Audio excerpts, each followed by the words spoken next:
You know that feeling, right? You're stuck in traffic, already running late for work, and the guy behind you decides his horn is a symphony orchestra, playing a particularly obnoxious tune. Your heart starts doing a drum solo, your palms get a little sweaty, and you can practically feel the entire day spiraling into chaos before it's even really begun. Sound familiar? We've all been there. Now just imagine for a moment, what if, right in the middle of that storm, you could hit an invisible reset button? What if you could emerge calm, collected, and maybe even with a tiny, knowing smile on your face? Today, I'm going to pull back the curtain on a game-changing 90-second neurological reset. It's a trick that can make you practically bulletproof against difficult people and frustrating situations. No need for a meditation cushion, no hours on a therapist's couch, just pure, unadulterated biology that you can hack on the fly. Here's the truly wild part, and it's backed by science. Intense anger, or any strong emotional surge for that matter, only really lasts about 90 seconds in your bloodstream. Think about it. After that initial minute and a half, the adrenaline and cortisol that kicked off the whole internal fire drill, they're gone. They've done their job and flushed out of your system. Unless, of course, you decide to keep that infuriating story playing on an endless loop in your head. That means every single minute you stay mad. After those initial 90 seconds, every moment you stew or replay the offending interaction is a minute you're actually volunteering to suffer. It's a choice you're unknowingly making. So the real trick isn't about suppressing your rage or pretending you're not upset. It's about simply stopping yourself from feeding the beast once the chemical storm has naturally passed.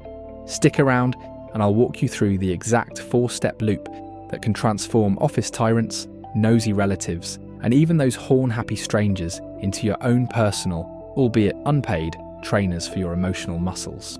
Section 1. The science in plain English. Let's get a little geeky for a second, but in the best way possible. Harvard brain scientist Dr. Jill Bolt Taylor, a true pioneer in understanding our brains, famously discovered something incredible. She found that when your brain's alarm system, the amygdala, perceives a threat, whether it's a genuine saber-toothed tiger or just a really irritating email from Carol in accounting, it squirts out a cocktail of stress hormones. This stress juice floods your system, preparing you for fight or flight. But here's the kicker. This physiological response, this chemical rush, only lasts for roughly 90 seconds. After that precise minute-and-a-half mark, that entire cocktail of adrenaline and cortisol is naturally metabolized and cleared from your system. So what does that mean for everything you feel past that initial 90 seconds?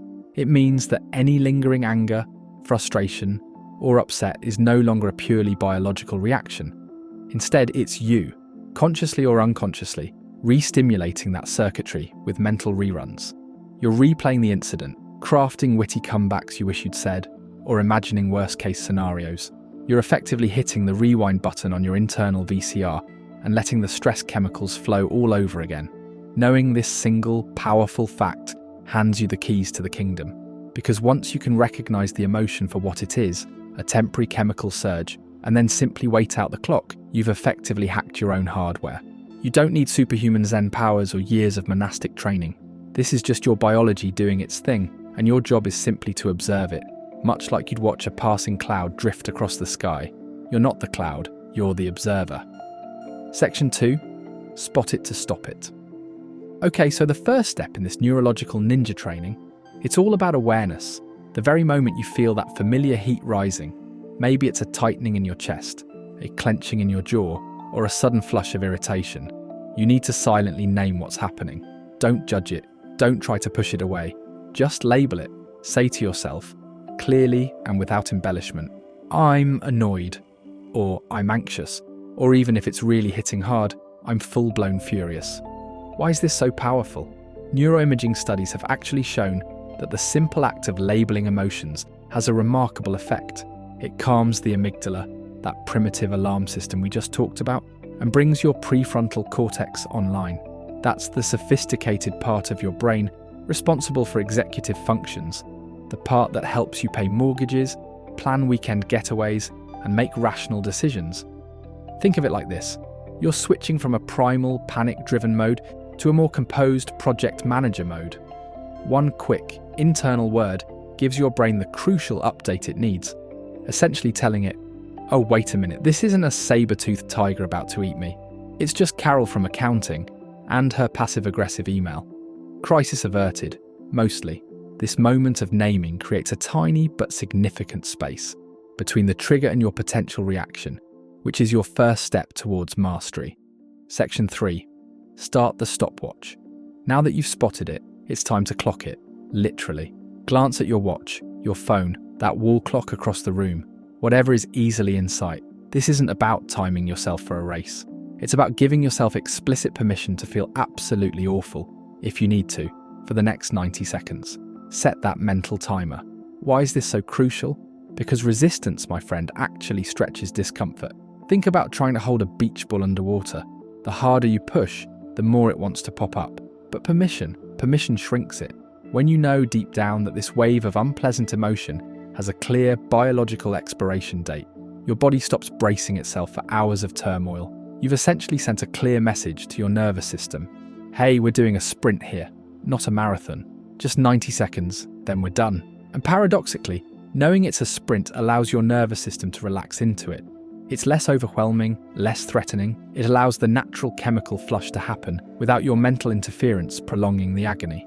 This step transforms the unknown, potentially endless feeling into a finite, manageable experience. You're not fighting the feeling, you're simply giving it a short, defined runway to land and take off again. Section 4. Micro body scan.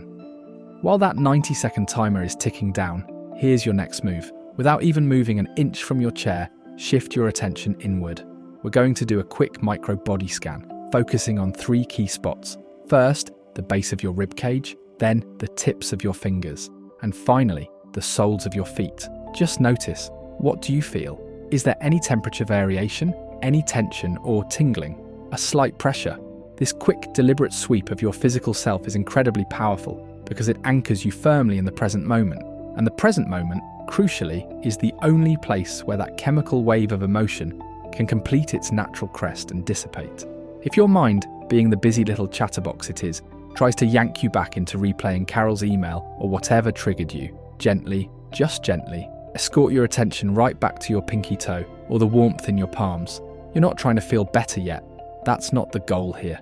The goal is simply to avoid feeling worse by chasing those mental storylines that would re-stimulate the emotional circuitry. You're giving your body the space to do its biological job, uninterrupted by your narrative-driven brain. It's a subtle but profound shift from being consumed by the emotion to observing its physical manifestations. Section 5. Future. You filter. Alright, we're almost there. At about the 70-second mark, as that chemical tide is truly receding, ask yourself this highly strategic question. What response will future me thank present me for? This isn't about some moralistic pep talk or trying to be a saint. This is pure, unadulterated strategy. It's about making a smart choice that serves your long-term well-being and reputation. Maybe the answer is a simple, firm boundary, delivered calmly. Let's revisit this after lunch. Or perhaps in some situations, the most powerful response is complete, dignified silence. The beauty of this question is that it instantly yanks you out of your reactive, reptile brain, the one that just wants to fight or flee, and catapults you into your CEO brain. This is the part of you that thinks strategically, considers consequences, and acts with intention. By the time that 90-second countdown hits 0, you've not only allowed the emotional wave to pass, but you've also already rehearsed a move that protects your dignity, preserves your peace of mind, and keeps your pulse rate exactly where it needs to be. This is your choice point, your moment of true emotional freedom, where you choose your response instead of merely reacting. Section 6. Real-world rehearsal. Let's paint a picture, shall we? You're sitting in a team meeting, trying to make an important point, and the guy across the table, let's call him Kevin, interrupts you for the 3rd time. Instantly, you feel that familiar surge of irritation. Instead of snapping back or letting it fester, you engage your new superpower. Internally, you silently say, irritated, that's spot it. Then you subtly glance at the clock on the wall, starting your mental 90-second timer, that's clock it. As Kevin drones on, you shift your attention, a quick check-in with the base of your ribs, the tips of your fingers, the soles of your feet. Notice the slight tension, the warmth, that's scan it. Around the 70-second mark, you ask yourself, what response will future me thank present me for? Maybe you decide future. You will appreciate a calm assertion of boundaries. By the time the 90 seconds are up, Kevin finally pauses for breath. You then calmly, clearly, and with a confident demeanour say, "Hold on, Kevin, let me just finish this point, and then I'm all ears for your thoughts." The room goes quiet for a beat. People lean in. Kevin, surprised by your composure, actually apologises. You've not only handled the situation with grace, but you've just levelled up in front of witnesses, without breaking a sweat, without losing your cool. This isn't a one-and-done miracle. It's a skill. So practice this loop in low-stakes moments. Maybe when someone cuts you off in line at the grocery store, or when your internet provider is testing your patience. The more you practice, the more automatic it becomes, ready to deploy effortlessly when the stakes are truly high. Section 7. Troubleshooting. Now I know what you might be thinking. What if my mind just won't shut up? What if it keeps replaying everything, even after 90 seconds? And that's totally normal. Our brains are wired for narrative. Here's the trick. Treat those persistent thoughts like background radio chatter. You don't have to engage with every song or every news report. Just let them play, while you keep your primary attention glued to those bodily sensations, the ones from your micro body scan. Don't fight the thoughts. Simply don't feed them your full attention. Another common question. What if the person I'm dealing with is truly toxic? Like beyond just annoying? In these cases, use those precious 90 seconds to decide if engagement is even worth your energy. Sometimes the healthiest, most self-preserving reply is no reply at all. It might mean blocking their number, deleting their email, or simply walking away. This 90-second trick doesn't turn you into a doormat. Quite the opposite. It buys you the critical mental space and emotional clarity to choose the least costly battle, or better yet, to avoid the battle altogether. It's about strategic retreat, not surrender. If this is already clicking for you, if you're nodding along, do me a quick favour. Hit that like button. Seriously. It tells the algorithm to show this to someone else who might be on the verge of losing it on a Monday morning. Your simple thumb tap could literally save their keyboard from becoming a projectile. Section 8. Turning jerks into trainers. Here's a shift in perspective that changes everything. Every single difficult person you encounter, every frustrating situation, is actually a free sparring partner for your nervous system. Think of them not as obstacles, but as opportunities. The more reps you get, the more times you successfully run through this 90-second loop, the faster your recovery time becomes. It's like interval training for your emotional resilience. You get a stress spike, you practice your recovery, and over time, your heart rate variability improves. That's a fancy way of saying your body becomes more adaptable to stress. Over months of consistent practice, you'll start to notice something profound. You're unflappable in situations that used to completely hijack your entire afternoon, leaving you drained and resentful. This isn't just touchy-feely personal growth jargon. This is measurable, physiological improvement.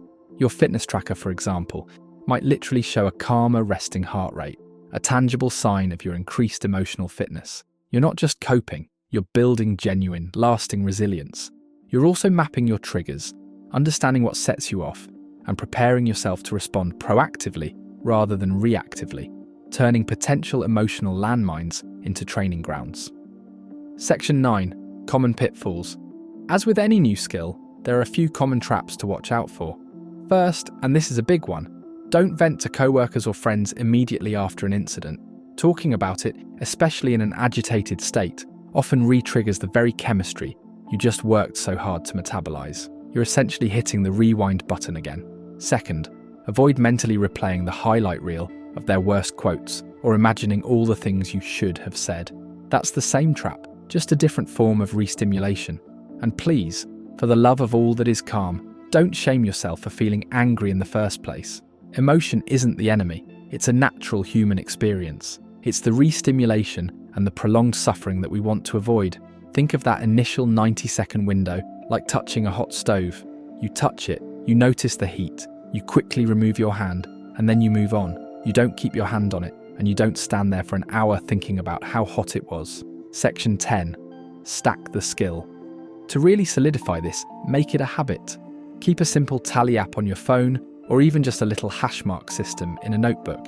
Each time you successfully run the 90-second loop, from spotting the emotion to filtering your response, tap a +1.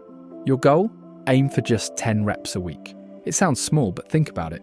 By the time you hit 100 successful reps, you'll have logged 2.5 hours of deliberate, intentional emotional conditioning. That's more conscious emotional regulation than most people practice in a lifetime, and you'll have a phone full of undeniable proof that you're not the reactive hothead you might have been last year.